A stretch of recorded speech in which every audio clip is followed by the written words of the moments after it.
नशर फ़िरोज़ हर साल वांगुरु हिन साल बि जश्न आज़ादी पाकिस्तान जे पुरमुसरत मौक़े ते hospital based blood bank civil अस्पताल नौशर फ़िरोज़ तरफ़ां हिकु पुरवकार तक़रीब मुनक़िद कई वई, जंहिंमें सॼो साल रत जे अतीअ में ताउन कंदड़ ऑर्गेनाइज़रनि खे यादगार शील्डियूं ऐं सर्टिफिकेट ॾिना विया।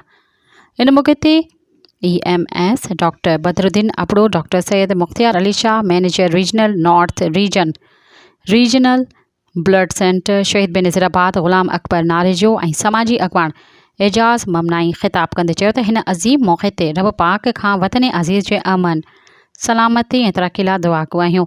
हिन प्रोग्राम जो मक़सदु उन्हनि दोस्तनि जे हौसला अफ़ज़ाई करणु आहे जेके इंसान ज़ात जी ख़िदमत करण में असां सां गॾु बीठल आहिनि।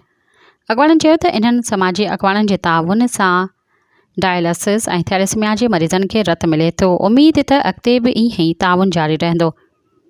प्रोग्राम जे आख़िर में पाकिस्तान जी जश्न आज़ादी जो केक पिणु काटियो वियो ऐं रेफ्रेशमेंट जो इंतज़ाम कयो वियो।